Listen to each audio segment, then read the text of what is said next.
We'll see the importance of controlling. The first one helps in achievement of goal. So controlling find out the error in the enterprise, or you can say organization.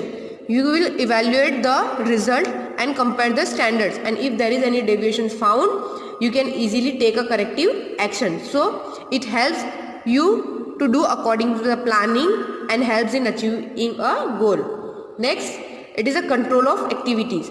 There are various activities which are happening in the organization. For example, production, sales, employee, financial things, and quality aspect. So each and everything should be controlled. You can control each and every activity, which makes your planning effective. Next is make planning effective. As we had discussed just a few minutes ago, it makes a planning effective. So how it?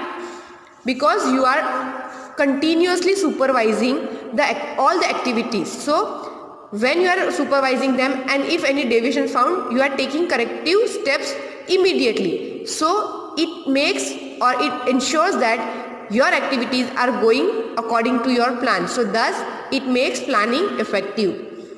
Next, it is evaluation of activity. By controlling, you are evaluating all activities also.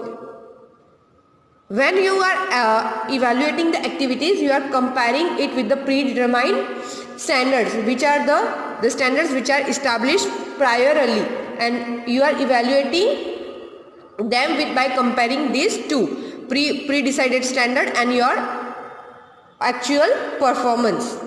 Okay. Next, find errors and remove them.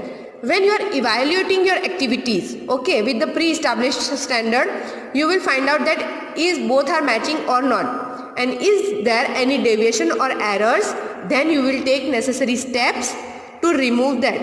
Okay. Next, long-term planning. On the basis of informations which are available in the organizational activities, so by using that information and using the control, you can make a long-term planning also. Next, helpful in directing. Control simplifies the directing. During the work itself, the problems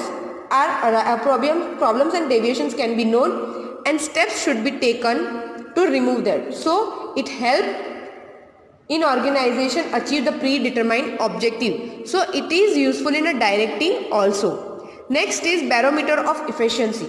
So barometer is one instrument by which we can measure the air pressure. So how it can be connected over here?